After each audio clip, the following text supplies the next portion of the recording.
అమరావతి పనుల పునఃప్రారంభం సభ కోసం ఏర్పాట్లు ఘనంగా సాగుతున్నాయి. వివిధ ప్రాంతాల నుంచి వస్తున్న కార్యకర్తలు, నేతల కోసం రోడ్లను సిద్ధం చేస్తోంది రాష్ట్ర ప్రభుత్వం. విజయవాడ నుంచి వచ్చే శ్రేణులందరికీ కూడా ట్రాఫిక్ కష్టాల నుంచి విముక్తి కలిగించే విధంగా ప్రభుత్వం అన్ని చర్యలను చేపట్టింది. గొల్లపూడి ఖాజా టోల్ గేట్ వరకు నిర్మించబోతున్న ఫ్లైఓవర్ సీడ్ యాక్సెస్ రోడ్ వరకు పూర్తయింది. ఈ నేపథ్యంలో రేపు జరగబోతున్న సభకు ఈ రోడ్డును వినియోగించబోతున్నారు. ప్రస్తుతం కొందరు ఈ రోడ్ మీదుగానే సభకు చేరుకుంటున్నారు కూడా. మరింత సమాచారాన్ని మా ప్రతినిధి సాయి శంకర్ అందిస్తారు.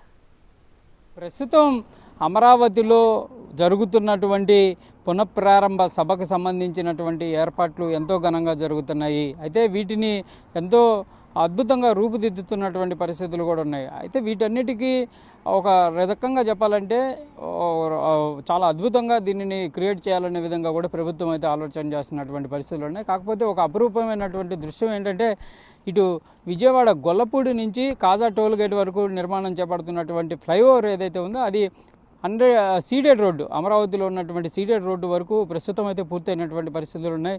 చిన్న ప్యాచ్ వర్కులు తప్ప మొత్తం ఫ్లైఓవర్ పూర్తయింది. అయితే ఇంకా అక్కడి నుంచి కాజా టోల్ గేట్ వరకు పూర్తవలసినటువంటి పరిస్థితులు ఉన్నాయి. ప్రస్తుతం మనం చూడొచ్చు ఈ ఫ్లైఓవర్ అంతా కూడా నిర్మాణం అయితే పూర్తయినటువంటి కొంత వర్క్ పెండింగ్ ఉండటం తప్ప మిగిలినటువంటి మెయిన్ వర్క్ అయితే పూర్తయిపోయింది. దీనిని రేపు అమరావతికి సంబంధించి కూడా వచ్చేటటువంటి ఎవరైతే ఈ అమరావతి సభను చూడడానికి వచ్చేటటువంటి వాళ్ళందరినీ కూడా ఈ ఫ్లైఓవర్ నిండా కూడా తీసుకొని రావాలనే అటువంటి కొంత ప్రయత్నం అయితే జరుగుతుంది. ఎందుకంటే ఇది చాలా ఈజీగా రావచ్చు, సభకి డైరెక్ట్గా వెళ్ళేటటువంటి అవకాశాలు ఉంటాయి. విజయవాడలోకి వెళ్ళి అక్కడ ట్రాఫిక్ ఇబ్బందులు ఎదుర్కొనే కంటే ఈ ఫ్లైఓవర్ మీదుగా వస్తే కొంత ఆప్షన్ అనేది ఉంటుంది. ఇప్పటికే కొన్ని వాహనాలు కూడా దీని గుండా కూడా ప్రయాణం జరుగుతున్నటువంటి పరిస్థితి. అయితే ఇక్కడి నుంచి 100 సీటెడ్ రోడ్డు ప్రస్తుతం ఈ అలంకరణ జరిగినటువంటి దృశ్యాలు చాలా అద్భుతంగా ఉన్నాయనే విధంగా చెప్పచ్చు. ఒకసారి ఈ ఫ్లైఓవర్ ఎందుకంటే నూతనంగా నిర్మాణం జరిగి మొన్నటి వరకు 100 సీటెడ్ రోడ్ని మనం కింద నుంచే చూసేటటువంటి ప్రయత్నం ఉంటుంది. కానీ ఇప్పుడు ఈ ఫ్లైఓవర్ మీదుగా కూడా మనం తిలకించేటటువంటి అవకాశాలు ఉన్నాయి. చాలా అద్భుతంగా కూడా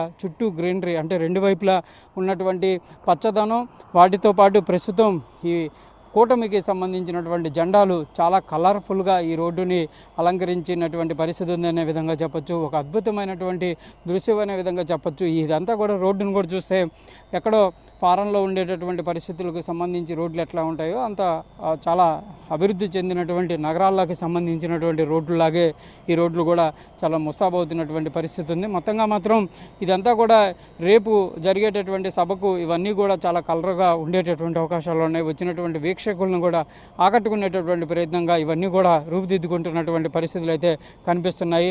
మొత్తంగా మాత్రం రేపు జరిగేటటువంటి అమరావతి వేడుక అనే విధంగా కూడా చెప్తున్నటువంటి ప్రభుత్వం ఏదైతే చెప్తుందో అదంతా కూడా రేపు ఒక సుందరమైనటువంటి దృశ్యంగా మారడానికి ఇవన్నీ కూడా కొంత కారణాలుగా కాబోతున్నాయి. ఫ్లైఓవర్ మీదుగా ప్రయాణించేటటువంటి ప్రయాణికులంతా కూడా ఈ సీడెడ్ రోడ్డు దగ్గర కూడా ఆగి కంపల్సరీగా ఈ సుందర దృశ్యాలను అయితే చూసేటటువంటి అవకాశాలు అయితే కనిపిస్తున్నాయి. దాంతోపాటు నిజంగానే రేపు కనుక ఈ ఫ్లైఓవర్ మీదుగా కనుక గొల్లపూడి నుంచి అనుమతిస్తే మాత్రం చాలా ట్రాఫిక్ అనేది విజయవాడ పరిసర ప్రాంతాల్లో కానీ విజయవాడ నగరంలో ఉండేటటువంటి పరిస్థితులు ఉండదు. డైరెక్ట్గా ఇక్కడి నుంచి వాళ్ళు సభకి వెళ్ళి మళ్ళీ తిరిగి వెళ్ళిపోయేటటువంటి పరిస్థితులు అయితే కనిపిస్తున్నాయి.